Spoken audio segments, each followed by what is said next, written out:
دوسری دلیل سمجھیں، امام اعظم ابو حنیفہ رحمۃ اللہ علیہ کو کوفہ میں آنا چاہیے۔ دوسری دلیل دیکھیں، کوفہ شہر کا پس منظر سمجھیں، اس کا بیک گراؤنڈ دیکھیں، کوفہ کا بیک گراؤنڈ کیا ہے۔ جب بھی دنیا میں کوئی شہر بنتا ہے تو اس کی خاص وجہ ہوتی ہے نا۔ کوفہ یہ وہ شہر ہے جو حضرت عمر رضی اللہ تعالیٰ عنہ کے حکم سے بنا، اور اس شہر کو بنانے والے سعد بن ابی وقاص رضی اللہ تعالیٰ عنہ۔ حضرت عمر کون ہیں؟ خلفائے راشدین میں سے اور عشرہ مبشرہ میں سے، اور وہ صحابی کی جن کا نام لے کے اللہ کے نبی نے فرمایا لو کان بعدی نبی لکان عمر، میرے اوپر نبوت کا دروازہ بند ہے، اگر کوئی نیا نبی آنا ہوتا تو اللہ عمر کو نبوت دیتے۔ بات توجہ سے سمجھیں، میں نے کلول مسجد بھی کہا تھا کہ تم ہانگ کانگ کے لوگ ضرور سے زیادہ سادے ہو۔ ایک بندہ آتا ہے سارے اسے دیکھنا چھوڑ دیتے ہیں اور دیکھتے ہیں مجھے چھوڑ دیں گے۔ ایک بندہ آئے گا نا ادھر دیکھیں گے، ایک کیمرہ اٹھائے گا ادھر دیکھیں گے، ہر بندہ بھائی مجھے مسلسل بات سنو۔ میں نے آپ کو ایسے بیان پہلے شروع کیا تھا کہ جو پہلے ان کو فائدہ زیادہ ہو، آپ نے بھی ادھر ادھر دیکھنا ہے، تو پھر آپ سے تو میں دیہات کا آدمی اچھا ہوں، مجھے سمجھ آتی ہے کہ مہمان کو دیکھنا ہے، دیکھنا کس کو ہے۔ حضرت عمر رضی اللہ عنہ کون ہے؟ اللہ کے نبی نے فرمایا لو کان بعدی نبی لکان عمر۔ نمبر 2، اللہ کے رسول نے فرمایا ان اللہ جعل الحق علی لسان عمر وقلبہ، عمر وہ شخص ہے کہ اللہ نے اس کے دماغ اور زبان کو حق کے لیے تیار فرما دی ہے۔ عمر سوچتا بھی ٹھیک ہے، عمر بولتا بھی ٹھیک ہے، نہ غلط سوچتا ہے نہ غلط بولتا ہے۔ تو کوفہ شہر جو آباد کیا، یہ فیصلہ کس کا ہے؟ حضرت عمر رضی اللہ تعالیٰ عنہ کا۔ اور شہر کو آباد کرنے کے لیے، بنانے کے لیے بھیجا کس کو؟ سعد بن ابی وقاص رضی اللہ عنہ۔ حضرت سعد ان 10 صحابہ میں سے ہیں جن کا نام لے کے اللہ کے نبی نے کہا یہ جنتی ہیں۔ ابو بکر فی الجنہ، عمر فی الجنہ، عثمان فی الجنہ، علی فی الجنہ، سعد فی الجنہ، سعید فی الجنہ، عبد الرحمن فی الجنہ، ابو عبیدہ فی الجنہ۔ اللہ کے نبی نام لے کر فرما رہے ہیں، یہ ان میں ہے سعد بن ابی وقاص رضی اللہ تعالیٰ عنہ۔ اگلی بات سمجھیں، جب یہ کوفہ شہر بنا، اب اس کو آباد بھی تو کرنا ہے۔ حضرت عمر رضی اللہ تعالیٰ عنہ نے 70 صحابہ وہ بھیجے جو اللہ کے نبی کے ساتھ جنگ بدر میں شریک تھے۔ 70 بدری صحابہ کوفہ جا کر آباد ہوئے، اور ان میں 300 صحابہ کرام وہ تھے جو اللہ کے نبی کے ساتھ حدیبیہ کے موقع پر بیعت رضوان میں شریک تھے۔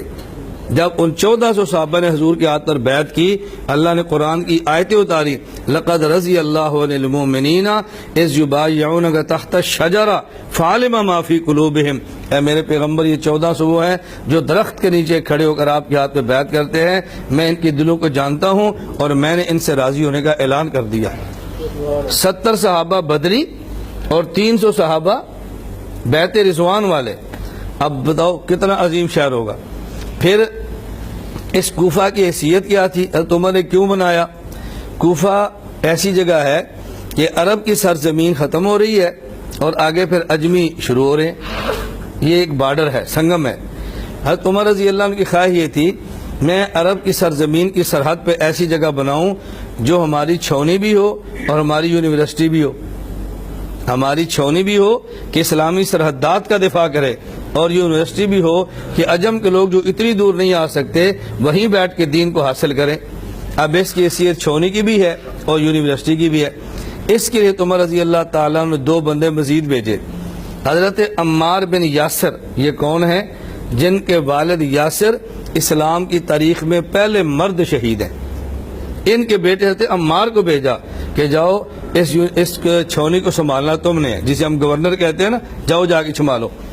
اور حضرت عبداللہ بن مسعود کو بھیجا، فرمایا اس کو جا کے پڑھانا تم نے ہے۔ تو گویا آج کی زبان میں اس چھاؤنی کے نگران حضرت عمار بن یاسر تھے اور یونیورسٹی کا وائس چانسلر حضرت عبداللہ بن مسعود تھے۔ اور عبداللہ بن مسعود کون ہیں؟ نبی پاک صلی اللہ علیہ وسلم فرمایا، یہ صحیح بخاری کی روایت ہے، فرمایا استقرئ القرآن من 4، میرا قرآن میرے 4 صحابہ سے پڑھنا، ان میں سب سے پہلے نام حضرت عبداللہ بن مسعود کا لیا۔ اور یہ عبداللہ بن مسعود کون ہے؟ رسول اللہ صلی اللہ علیہ وسلم فرمایا جو شخص یہ چاہے قرآن ایسے پڑھے جیسے تازہ اتر رہا ہے ابھی، تو پھر عبداللہ بن مسعود سے پڑھے۔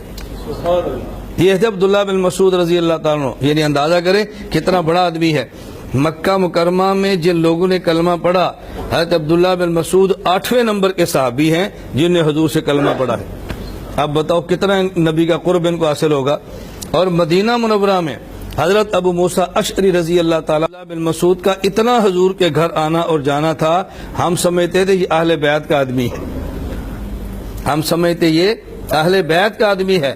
اور عبداللہ بن مسعود رضی اللہ عنہ کی خوبی یہ ہے، اللہ کے نبی نے فرمایا تھا، دیکھو عبداللہ جب تم آؤ اور میرے گھر کے سامنے پردہ لٹکا ہوا نہ ہو تو پوچھے بغیر اندر آ جایا کرو۔ یہ ہر آدمی کو اجازت نہیں ملتی، پوچھے بغیر اندر آ جایا کرو۔ یہ اجازت کون دے رہے ہیں؟ سید کونین، سرکار دو عالم، وجہ وجود کائنات فرماتے ہیں جب پردہ نہ لٹکاؤ نا تم بغیر پوچھے میرے گھر آیا کرو۔ یہ تھے عبداللہ بن مسعود رضی اللہ تعالیٰ عنہ۔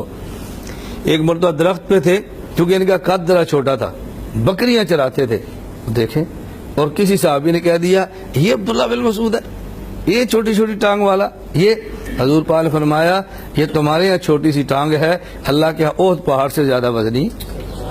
یہ عبداللہ بن مسعود جن کو حضرت عمر نے بھیجا، اور عمر نے کوفہ والوں کو فرمایا کہ عبداللہ بن مسعود کی اتنی تمہیں ضرورت نہیں ہے جتنی مجھے ضرورت ہے، لیکن میں پھر بھی اپنے اوپر تمہیں ترجیح دے کر بھیج رہا ہوں کہ تمہیں عبداللہ بن مسعود علم سکھائے۔ حدیث روایت میں ہے حضرت علی رضی اللہ تعالیٰ عنہ جب کوفہ میں گئے، حضرت علی نے جب علم کی وہاں پہ بارش، علم کی برسات، علم کی بہاریں دیکھی، حضرت علی فرمانے تھے رحم اللہ ابن ام عبد ملأ هذه القرية علما، اے اللہ عبداللہ بن مسعود پہ رحم فرما، اس نے شہر کوفہ کو علم سے بھر دیا ہے۔ یہ بندہ وہاں پہ گیا ہے، اس لیے ذہن میں رکھے کہ کوفہ تھا گیا۔ ہمارے ذہن میں ایک ہی کوفہ ہے، حضرت حسین گئے ان نے قتل کر دیا، ان نے بغاوت کر دی، حضرت حسین ظلم کر دیا، ایک ہی چیز بٹھا رکھی ہے۔ اور رافضیوں کا اتنا شدید پروپیگنڈا ہے کہ ہمارا سنی مسلمان بھی کوفہ سے نفرت کر رہا ہے۔